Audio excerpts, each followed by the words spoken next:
মেয়েটি পানিতে ডুবে যাচ্ছিল, কিন্তু তার পাশে থাকা মা ভেবেছিলেন সে শুধু খেলছে, তাই ফিরে চলে যান। ঠিক যখন মেয়েটি পুরোপুরি পানির নিচে ডুবে গেল, হঠাৎ এক ঝলক সোনালি আলো তার উপর পড়ল। পরের মুহূর্তেই মেয়েটি অক্ষত অবস্থায় তীরে ফিরে এলো। রাস্তায় এসে সে বুঝতে পারল সে যেন হঠাৎ করে কিছু অতিপ্রাকৃত শক্তি পেয়ে গেছে। ঠিক তখনই সে এক চোরকে দেখতে পেল। মেয়েটি শুধু মুখ খুলতেই চোর যে টাকা চুরি করেছিল তা হঠাৎ অদৃশ্য হয়ে নিজের জায়গায় ফিরে গেল। চোর কিছু বুঝে ওঠার আগেই সব টাকা আগের জায়গায় ফিরে গেছে। কিন্তু আশ্চর্যের বিষয়, চোর আবার দোকান থেকে ব্যাটি নিয়ে পালিয়ে যায়। মেয়েটি তাকে থামতে বলল চোর 5 সেকেন্ডে 100 মিটার দৌড়াতে পারত, তাই চোখের পলকেই পালিয়ে যায়। দোকানদার মহিলার উদ্বিগ্ন অবস্থা দেখে মেয়েটি সঙ্গে সঙ্গে চোরের পিছু নেয়। ওদিকে চোর তার বসের কাছে গিয়ে ব্যাগ খুলে টাকা বের করে গর্ব করতে থাকে। বস তখন $2 বিলিয়ন নগদ টাকা নিয়ে উদযাপন করতে যাচ্ছিল। ঠিক সেই সময় মেয়েটি দরজা ঠেলে ভেতরে ঢুকে পড়ে। ঘরে থাকা সব গ্যাংস্টার মেয়েটিকে দেখে অবাক হয়, কিন্তু তাকে ছোট মেয়ে ভেবে অহংকারী হয়ে ওঠে। কিন্তু তারা বুঝতে পারেনি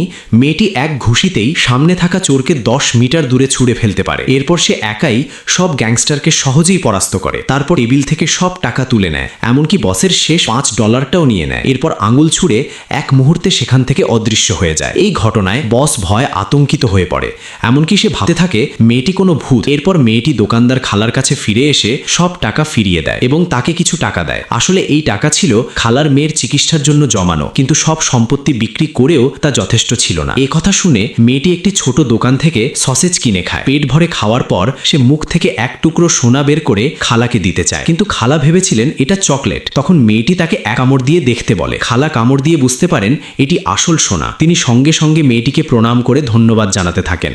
ঠিক তখনই মেয়েটির বাবা তাকে খুঁজে পেয়ে সেখানে আসে, কিন্তু মেয়েটি লক্ষ্য করে তার বাবার কপালে এক ধরনের কালো ছায়া ভাসছে।